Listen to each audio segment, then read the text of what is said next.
میزنم. ولی تو قدر تمام همه جام شده موی گربه. واقعا گربه کیه خدا. خب آماده ای؟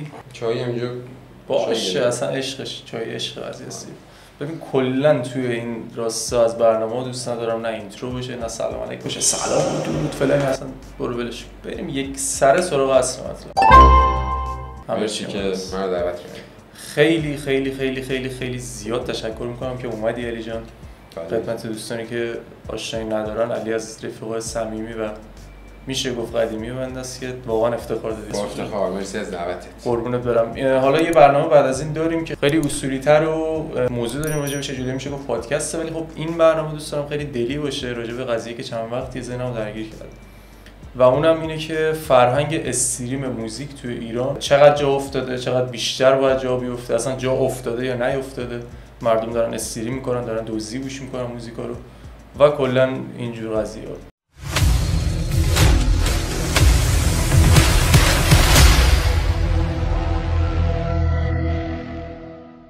اول از همه از خودت شروع میکنم.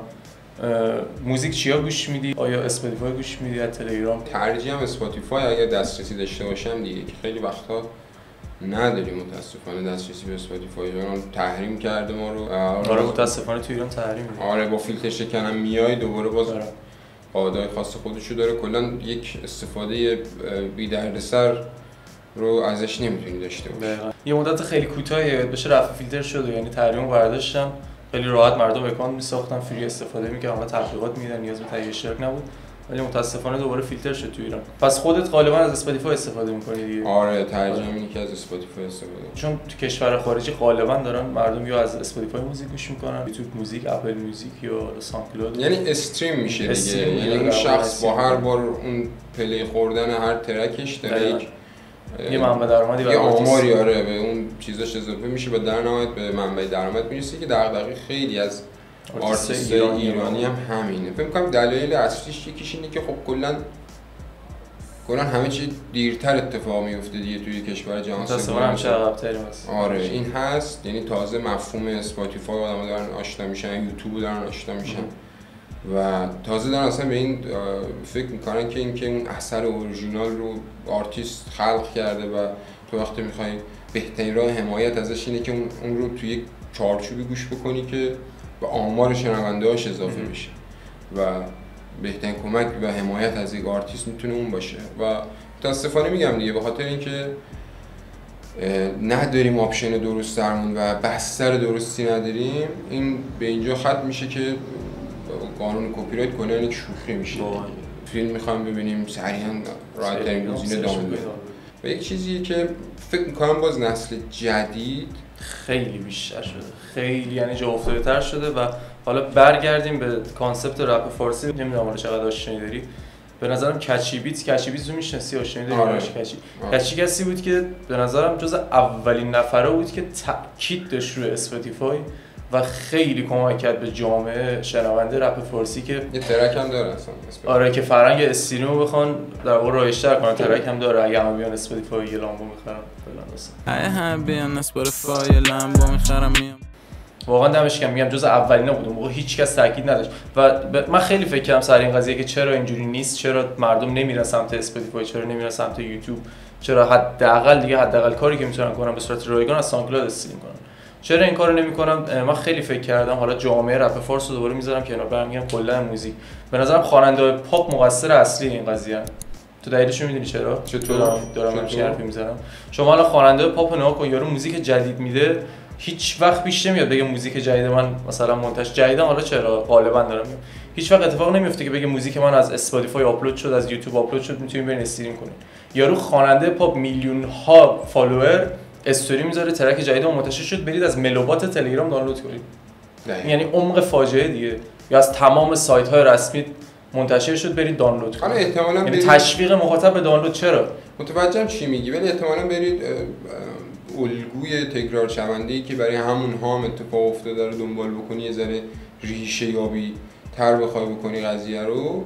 به نظرم اونم باز به خاطر همینی که ما بستر استریم منطقی و نرمال فراهم نیست و اون دیگه قیدشو زده و دیگه چون قیدشو زده میگه خب بذار تمام تمرکزم بذارم روی اون چیزی که حداقل بیشترین بازدهی یا شاید سود رو از نظر مالی، چون مخصوصا توی رپ بخوایم در نظر بگیریم، رپرها مخصوصا نسل یک آدم یادش میاد اینا واقعا بدون هیچی کار میدادن بیرون، اصلا درآمدزایی و توی مملکتی مثل ما کنسرت هم نمیشه گذاشت و اینها کلا یعنی واقعا از یه جایی به بعد میرسیدن به سن مثلا 20 مثلا شاید 5 رو رد میکردن، کم کم نگرانی‌های اجتماعی میومد سراغشون، اون اینسکیوریتی هایی که تو جامعه از نظر منبع درآمد خیلی مهمه که آرتیست از نظر ذهنی اون شرایط براش ایدئال باشه تا بتونه اون هنر رو اون به بهترین شکل بزنه. برای همین وقتی نیست تو ایران می‌دونی خیلی فاجعه است. اوضاع خرابه یه ذره، ولی الان به نظرم باز نسل جدید مثلا حتی یه جا دیدم توی ساندکلود که بچهای همین دهه 80 مثلا قرار گذاشته بودن که ترک فلان آرتیست رو برسونن به 1 میلیون. یعنی اصلا از این طریق آگاهانه داشتن که میگفتن مثلا خیلی جدیدن اتفاق میفته، مثلا به مناسبت تولد، مثلا تولد علی سورینا پارسال بود، تمام فنای علی سورینا اتحاد زده بودن که بریزید آلبوم گوز رو استریم کنید عدد برنامه‌اش بیاد. سورینا که خب گنجشک‌های بی‌نام و نشون، پرنده‌های بی هم سورینا از اوناست که به نظرم هرچی بیشتر میریم جلو براش اسم اصلا جدا از اهمیت قطعاً خواب داره به نظرم، ولی هرچی میره جلو سورینا کسیه که مخاطب رو میکشه به سمت خودش. مثلا میدونی یه کاری که داره میکنه برای همین اینجا اثر فاخر اهمیت پیدا میکنه، یعنی یه رپر یا مثلا یه آرتیست که داره یه محتوایی رو تولید میکنه که این محتوا در سطح کل تاثیراتی رو میذاره، روشنگری هایی رو داره میکنه، حالا فلسفه پشت آهنگاش، سیستمی که داره راجبش صحبت میکنه. میدونی من شاعر میدونم اینجور افراد بیشتر تا رپر، به نظرم شاعر قدریه. این به وسیله است که مثلا تو میتونی مثلا یکی میتونه ویدیو از خودش بگیره، نه که بگم رپر نباشه، قطعا هست و یکی از اسطوره هاست، ولی شاعر خفن‌تری قطعا هیچ کس نیست که بتونه این کار کنه این قضیه رو دیگه. نابغه اصلا این روز یک نابغه صحبت می‌کنیم به نظر با اینکه خودم فنش نیستم اون صورت و سلیمی میدونی که حالا سلیقه من خورده متفاوته توی موزیک گوش دادن، ولی نمیتونم این کار کنم که این آدم نابغه است.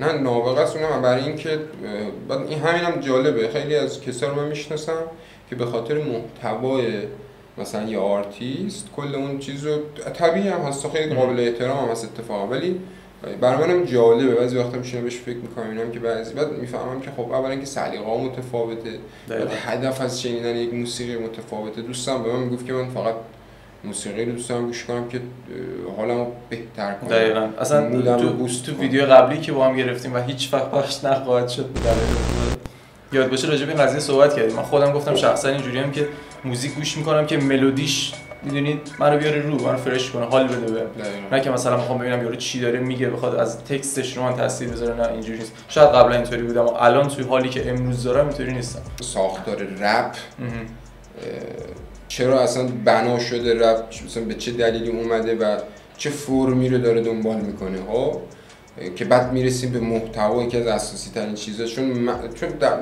رپ کردن نمیخوام اثر آهنگسازی رو کمرنگ نشون بدم، ولی داستان اینه که فقط ما با حرف سر کار داریم تو، یعنی خالص حرفه، یک حرفی داره زده میشه و عموما هم خیلی جنبه عاشقانه و احساسی نداره. حالا هستن کسایی که لاف میخورن و اینا، ولی به صورت کلی انگار داره یک پیامی رو میده، یه پیغامی رو داره هر ترک به تو میده. من خودم یعنی ایدئالم این چیزی که الان دارم میبینم تو نسل جدید داره اتفاق میفته، ایدئال من نیست. یعنی من کسی هم که شخصا خیلی برام محتوا مهمه و اون نوع حالا باز نگاه کردم به اون میگم دیگه. آره بخوای دقیقاً از بالا نگاه کنی به نظر من به دو دسته تقسیم میشن شنونده موزیک. یکی مثل تو که محتوا براش مهمه، یکی مثل من که اون وایب موزیک براش مهمه. میدونی چی میگم؟ واسه همین نمیشه مقایسه کرد. اصلا هم بحث سلیقه پیش میاد، هم بحث این نگاهت به موزیک، چرا داری موزیک گوش میدی. واسه همین کلا به نظر قیاسی نیست، ولی داستان اینه که یک آرتیست سلیقه مخاطب رو هم با خودش همراه میکنه. یعنی شما وقتی یک آرتیست رو به ابتذال میاره، به نظرم مثلا ابتذال مشخصه دیگه، که راجع به مفاهیم سطحی بیای رپ بخونی و مثلا شامل دختر و پول و مواد و دیگه اینها میشه سطحی، میشه سطوح اولیه یک مثلا جامعه رو شما بخواید نگاه کنید عمق نداره اون، یعنی تو همون لحظه بهت هم حال میده هت میزنی یا اون مثلا شاید تنفاس چی با چیزی که آره میگم برمیگرده به همون قضیه که گفتم دیگه. ولی ابتذال من مخالفشم، یعنی وقتی یک مخاطبی میاد، یک آرتیستی میاد مثلا با این میلیون مخاطب میاد مثلا یک اثری رو میده، حالا خیلی هم تو ذهنم هست ولی نام نمیبرم، شاید مثلا مخاطبات بهشون بر بخوره یا هرچی، و مثلا باعث ابتذال در سلیقه اون قش و اون لایه مخاطبش میشه و خب تاثیر میذاره دیگه. حالا مثال معروفش تتلوه، مثلا خیلی‌ها میشنوم که میگن موسیقی این آدم به ما حال میده، آرتیست هنرمنده، ولی ابتذال رو شما داری در هم کارهای این آدم هم در رفتار اجتماعیش نفرت انگیز شده دیگه. میدونی آره دیگه میدونی چی میگم، یعنی البته اون قطعا اگه ریشه‌یابی بشه خیلی کهن‌الگوهای ریشه‌یابی که اصلا خیلی چیزا در میاد، یعنی اصلا فشار مردم و اینا هم بی‌تاثیر نیست روی شخصیت، یعنی نشانه‌های روانپریشی رو شما در یک آدم وقتی می‌بینید خیلی به قول قدیمی گفته شاخ و دم که نداره یه چیزی که مثلا تو بخوای ریشه‌های روانشناختی مثلا یکی مثل تتلو رو تو بخوای بررسی بکنی، مسیری رو که اومده، کودکی رو که پشت سر گذاشته، چیزی که یعنی اون احساسی که با اون تجربه‌ای که اون از زندگی داشته حالا کشوندادش به اینجا، و به نظر من آدم اگر در سن خیلی مثلا پایین‌تر در دورانی که جوان‌تر بود اگر مثلا تراپی می‌کرد خودش رو، خیلی از این مسائلی که امروز در قالب ابتذال داره میده بیرون و برون ریزی‌های اصلا روانیش رو داره در قالب موسیقی این آدم. این مشکل من اینجاست، یعنی در واقع مشکلی ندارم که، ولی مشکل من اینه که اون برون ریزی روانی یک آدم چطور میتونه بشه مثلا این میلیون مخاطب برن سراغش و براشون جذاب باشه. میگی چی میگم؟ حالا خیلی هم از بحث دور نشیم، بیشتر دوست داشتم راجع به فرهنگ استریمینگ تو ایران صحبت کنم که به نظرم خیلی بیشتر جا داره در واقع جا بیفته تو جامعه و باید این اتفاق بیفته، و اینکه چقدر به نظرم آرتیست‌های نسل جدید کمک کردن به این قضیه. الان شما عدد و ارقامو برید تو اسپاتیفای ببینید، خب نسل جدید بیشتره، عدد و ارقام الان دست ونتونز، گروه ونتونز، کوروش و آرتا و اینا مثلا رتبه صدر جدولن، بعد میاد مثلا رو آرتیست‌های نسل 4 آیسم، نمیدونم هیپاپولوژیست، اینا الان عدد و ارقام دست ایناست. خب و این نشون میده که نسل جدید و در واقع فنای نسل جدید که نسل جدید شنونده ها میشن چقدر بیشتر با این فرهنگ آشنان و چقدر آرتیستا کمک کردن که مخاطب بیاد به این سمت، و این فوق العاده است به نظرم. اگه با چند سال پیش بخوایم مقایسه کنیم به نظرم یک لول اپ وحشتناک داشتیم توی 100% داشتیم، فقط نمیتونیم تنها دلیلش رو آرتیست ها بدونیم. خود مخاطب نسل جدید با مفاهیمی مثل اصلا استریم کردن، مثل حقوق کپی رایت، مثل حمایت از آرتیست به اون شکلی که مثلا اثرش رو بتونی از پلتفرم‌هایی که خودش نمیشه این کار کرد. مثال برای سطح شعور مخاطب قطعا بالا رفته این مدت، ولی شعورم نیست لزوما. ببین عوامل مختلفی داره، ناکن مثلا یک رپر نسل یک رو تو ذهنت بیار، مثلا یک رو بگو رضا پیشرو، مثلا پیشرو، حالا بس پیشرو چون هنوز داره ادامه میده و هنوز یعنی قاطی شده مخاطباش، مثلا من یکی رو میارم مثلا چه میدونم مثلا هیچ کس یا مثلا یاس، با اینکه خیلی هم مخاطب ممکن داشته باشه. یاس نسلیه که آره دیگه مطمئنم فکر میکنم یک باشه. حالا هم هیچ کس مثال خب آره یک یا دوش خیلی مهم نیست. مخاطبی که در اوج دوران جوونیش مثلا تو اون دورانی که یاس گوش میداد یا هیچ کس گوش میداد، الان احتمالاً پدر شد. 100% اینو قبول چی میگم؟ یعنی خیلی ها رو میشناسم که اینها رو گوش میدادن ولی الان دیگه وارد جامعه شدن، وارد زندگی شدن و اون دیگه اون الگوهای اجتماعی به اون شکل سابق، ولی الان نسل مثلا دهه 80 خیلی بیشتر موسیقی اصلا گوش میده، خیلی بیشتر رپ گوش میده، خیلی بیشتر فرام. اینم هست. یکی هم هست مثل بهرام، اینا من همیشه تو ذهنم اینا رو همه پسند نمیدونم. یه سری آرتیست‌ها همه پسند نیستن، یعنی و اتفاقا همینشه که برای من اینها رو جذاب میکنه. یه چیزی همه پسند یعنی یه جای کار انگار یه چیزی گفتی که همه خوششون بیاد و انگار خیلی به نظرم کار سختی نیست که مثلا تو بخوای مخاطب رو از اون طریق مثلا، ولی اینجوریه دیگه، میدونی عوامل مختلف و اینکه مهمترینش هم دقیقاً همون فرهنگ است که تو میگی جا افتاده و داره میفته، ولی باز هم با این سیستم اینترنت ما و این سیستم فیلترینگی که الان دقیقاً همین که با این همه تحریم و فیلترینگ و محدودیت، آره با این همه محدودیت این عدد و ارقام داره اتفاق میفته، واقعا به نظرم فوق العاده است.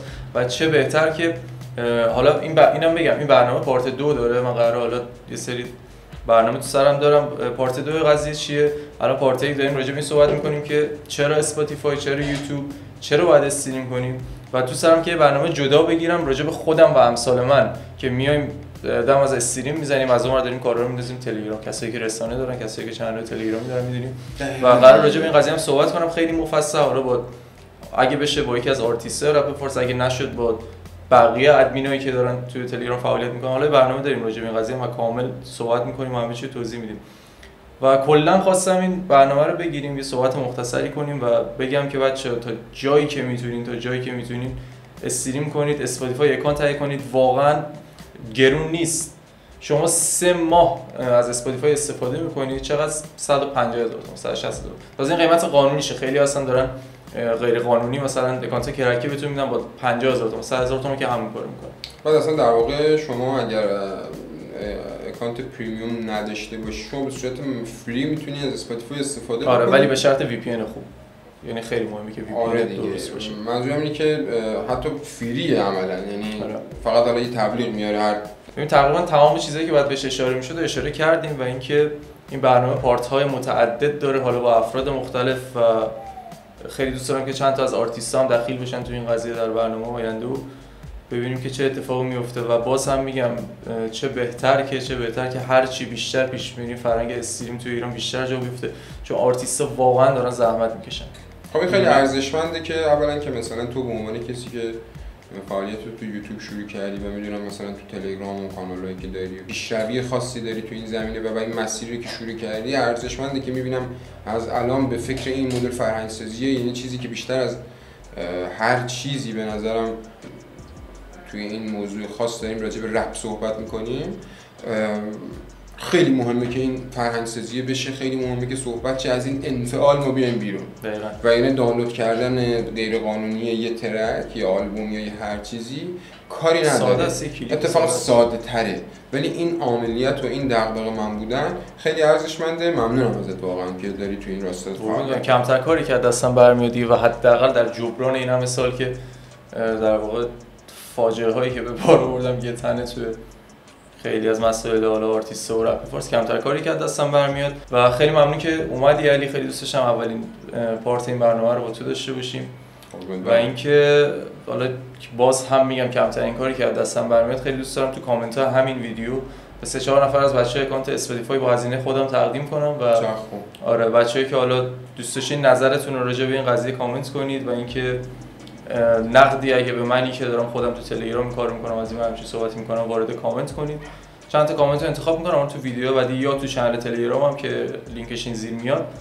چند تا کامنت رو انتخاب میکنم و اکانت اسپاتیفای تقدیمتون میکنم دیگه. خیلی ممنون که ویدیو رو تا اینجا دیدید. اگه دوست داشتید لایک کنید، کامنت بذارید، چنلم سابسکرایب کنید. منتظر پارت بعدی باشید. تا ویدیو بعدی خدا نگهدار.